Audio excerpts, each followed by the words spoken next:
It's pretty wild how just one social media post can kick off a massive national debate. But that's exactly what we're seeing in Papua New Guinea.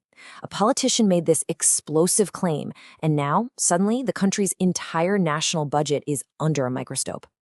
So, what's at the heart of this whole firestorm? It's one, frankly, staggering number: 56 billion kina.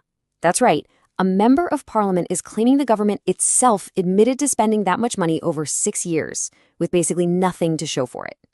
Yeah, a claim that huge, especially from a social media post, you can bet it was going to make some serious waves. Okay, so where did this all kick off? Well, it all started with this headline from a post made by James Noman, who's a member of parliament in Papua New Guinea. And what's really key here is how he frames it. He's not saying, hey, this is my opinion. No, he's presenting this as a direct admission from the country's own prime minister. So let's dig into the main allegation here.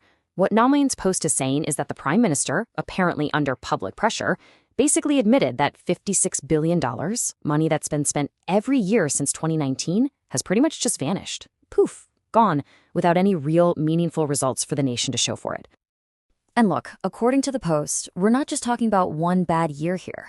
Nomani's painting this as proof of a consistent pattern, a whole series of failed budgets that he claims have just systematically let the people of Papua New Guinea down year after year.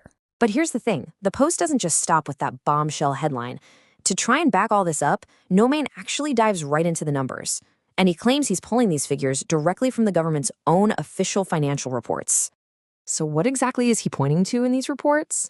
Well, he flags what he sees as the core financial problems. We're talking about major issues like a huge collapse in revenue from liquefied natural gas and a really significant tax shortfall. You add that to the deficit from the year before, and you've got a massive hole in the budget.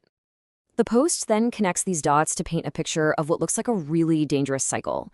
The argument goes like this. These massive funding gaps left the government with no choice but to take on almost 5 billion kina in new loans from places like the IMF and Australia. And what does that do? It just pushes the national debt even higher. And the end result of this cycle?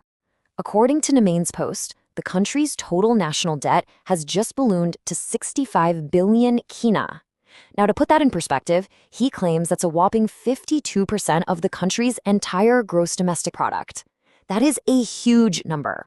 Okay, I get it. These are all huge abstract numbers. It's easy for our eyes to just glaze over. But this is where the post tries to make it real.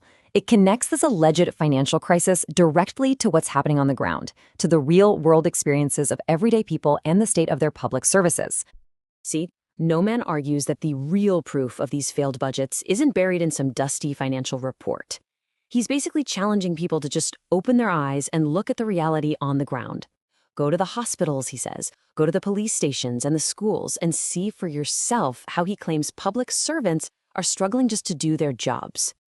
And this is where we get to the alleged human cost of all this.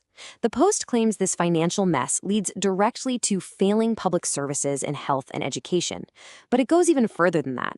It alleges that the budget has actually been weaponized, used as a tool to divert money to political buddies while intentionally starving the districts of political opponents. In fact, the post puts a name to this alleged practice: selective warranting. So what does that mean?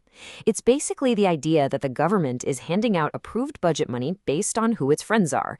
And of course, Noman claims this is exactly why his own district has been left high and dry. So after laying out all these alleged problems and what he sees as the consequences, the post makes a big shift. It moves from just making accusations to calling for actual action. It really ends with a direct, unambiguous call to arms. The way the post frames it, this is a clear choice for the nation. It's a choice between two paths.